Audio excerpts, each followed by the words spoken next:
Hello and welcome to the Slingshot channel. This is a typical bolt or arrow that I like to shoot from my instant Legolas repeating bows. But so many people asked me, can you also shoot like massive steel bolts or something? Well, I thought about why would I want that? Well, in a post-apocalyptic scenario maybe. But then you would much easier find these here. M10 HEX nuts. But can you shoot them from a repeating bow? Yes, you can, if you build the bow right. And I've done just that. Let me show you what I came up with. The sliding instant Legolas HEX nut bow. Let me show you its features. Bing.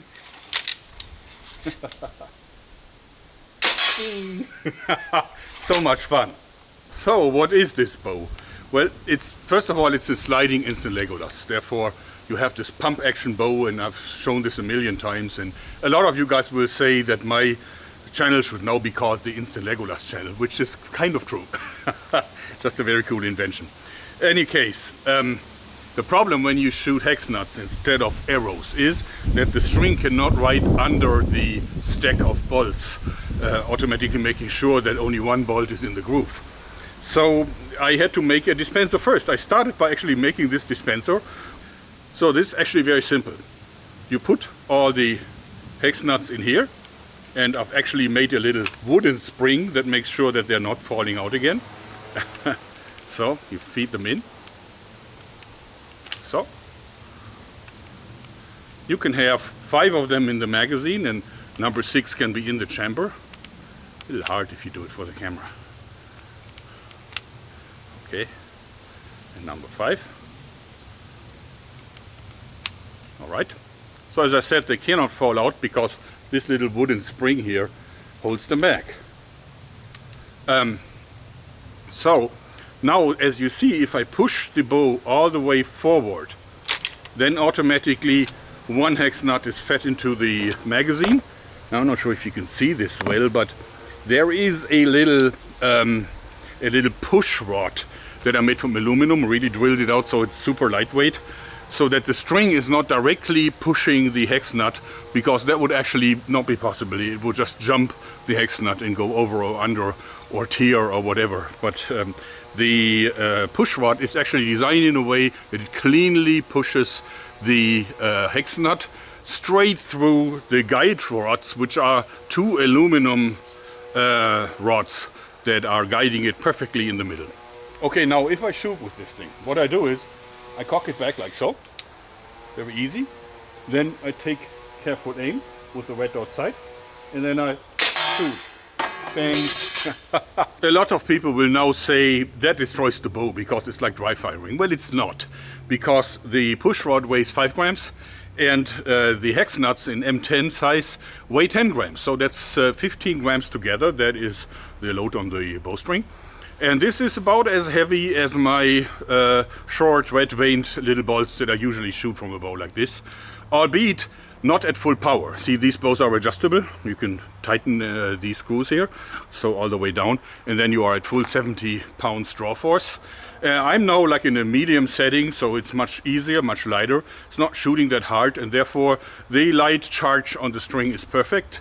However, if I want to go up in power, what I can do is, what I've actually done, of course, is you can fill the hex nuts with lead.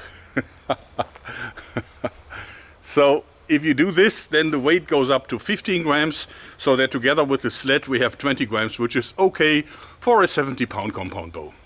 And then, of course, you can get it up to full power.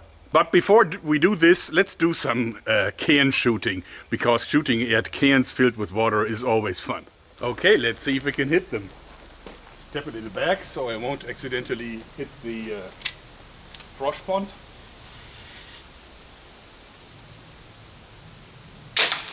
Ah, that was a glancing blow. A little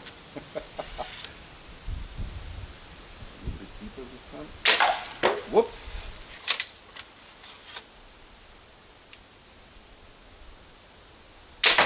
Ha! That was a full hit. And I have one more.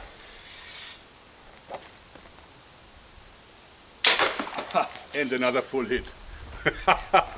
This is fun, guys.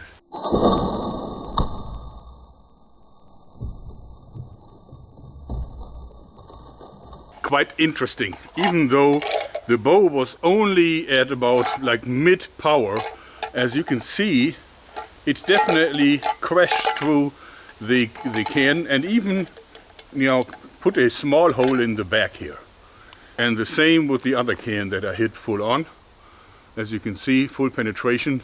And this one even came out the back. So the hex nut went all the way through. That's serious power, and we're not at full maximum bow strength. For the upcoming full power test, we're gonna use my Zombie Go Boom semi head. It's the one that I've already used for the air gun, and air gun killed it at 110 yards, 100 meters. But it hit all the parts to the left, so I should have adjusted it a little bit more. So the right part is completely intact. I don't think that the hex nuts will be strong enough to really go through the forehead, but this is like the weaker spot, and I'm going to shoot at the weaker spot, as all good zombie killers would do. Now I have adjusted the bow to full power. As you see, it's all the way down here, so it's now 70 pounds. And I also put in the heavier nuts in the hope that the bow is not going to fall apart. We'll see. Of course, there is additional charge on the string. It's always a risk that the string will suffer because it has to decelerate the sled at the end of the shooting motion, and that is terrible stress on the string. But so far it's been working fairly good. Now I haven't sighted it in with the full power setup. I assume it's just going to hit a little bit higher, so I'll aim a little bit lower. I have 5 rounds in the mag, so hopefully one of them will hit.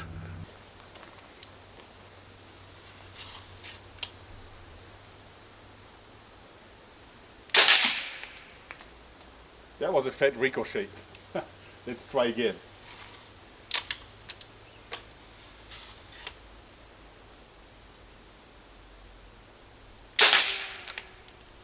Seems like it's not a zombie killer, but it has a lot of power.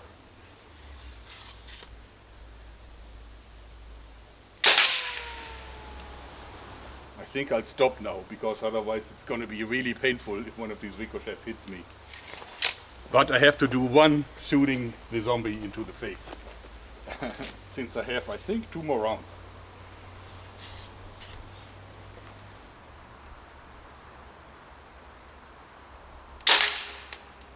Bing! Last try. Something fell out of my machine. I hope it's nothing essential.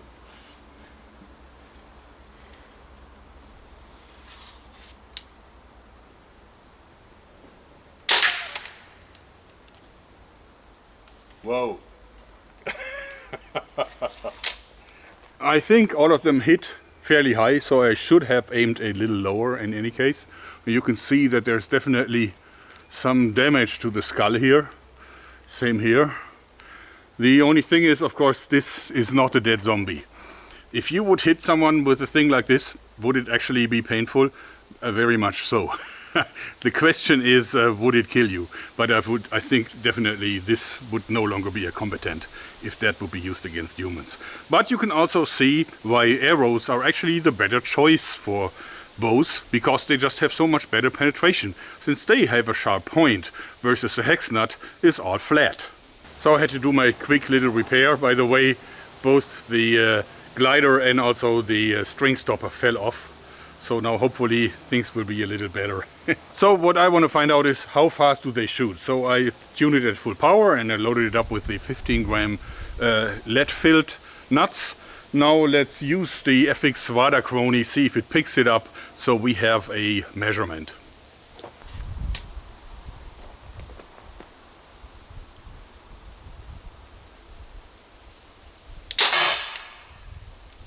"69 meters per second. Interesting. Let's see if we can do one more.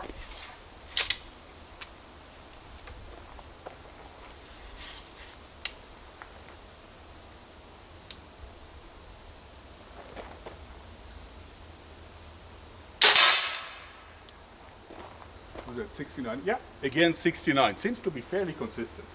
Okay, one more.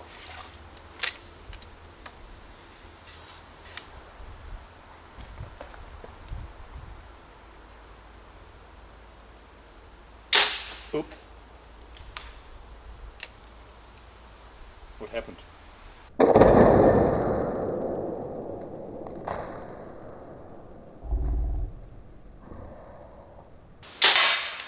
70 meters per second. That was the fastest reading so far. Whoa. So that is actually a respectable result. Almost 37 joule of energy. Of course, with the slingshot I can get about the same reading, but definitely this is easier to aim and also faster to reload, I have to say. And it's a lot of fun. Is there a how-to? No, I hate making how-tos, it's so boring, and I hate filming myself at work. But I will take it apart for you because, as you see, the middle serving is fraying a little bit from the hard shooting, I think. It's not a big problem because I added an extra layer and only that one is torn, so I would simply replace it. But for this I have to take the weapon apart anyway, so I might just as well show you guys the inner workings of this thing. Okay, the first thing that I always do is remove the string. Now I don't want to use a bow press because it takes too much time. All I'm using is this little bolt. So I cock the bow back, like so. And then I hold it at the front holder, which is a nice feature of the Instant Legolas. I take the bolt, put it through one of these holes in the cam, and then what I simply do is I slowly release the bow so that it rests on the wheels.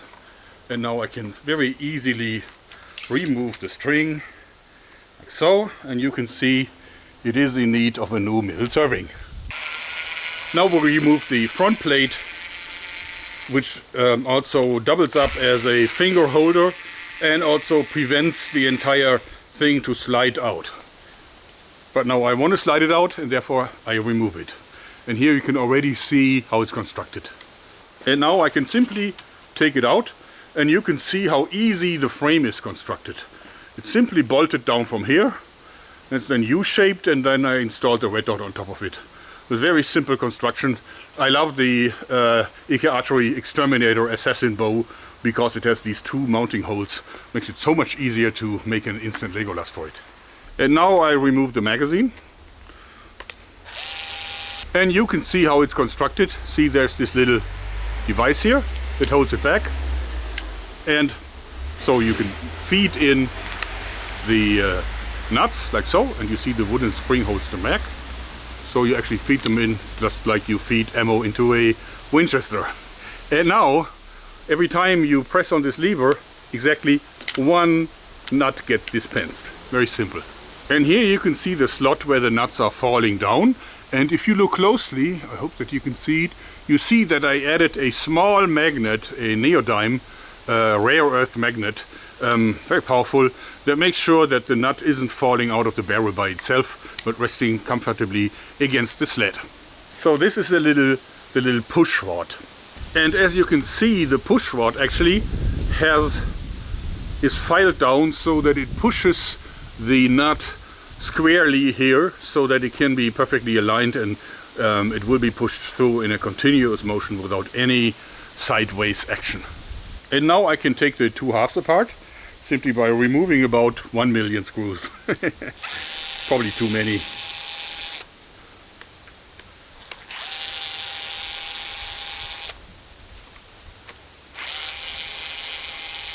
So this is it with one side plate open.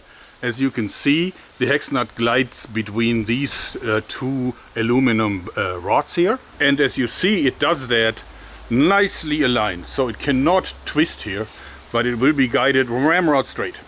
So when you do the pump action part, it actually pushes this back and then it presses against the trigger here until it engages and holds it in place.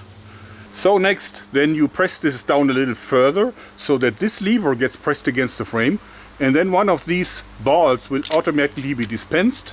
And as you see, the neodyme magnet makes sure that it's resting exactly against the push rod. Now when you press the trigger, this thing shifts forward and then the shot falls very easily. Now for reassembly, as you see, I renewed the middle serving and everything is ready for a few more 100 shots. So now you see that everything is on the rollers again. There's still no tension on it, but that is what I do to remove the screw. Just hold the bow sideways, cock it all the way, this thing falls down and the whole thing is back in action. Let's see if it still shoots. Okay, we got this dead tree over there. and bang. Reassuring sound that the nut is actually hit right. And bang. So, the sliding instant Legolas hex nut shooting bow. I hope you like this, because I do actually. I enjoy it. It's so much fun. Of course, a lot of you guys will now ask me, do they tumble? Well, of course they do, because I mean they're not round and they definitely have no spin, so therefore they tumble. But I don't really need a high speed for this. My high speed is broken, unfortunately, because when you look at this, not sure if you can really see this well, but you can actually see that some of them are actually landing sideways. And they are denting this 2mm steel board fairly good. Would you not agree?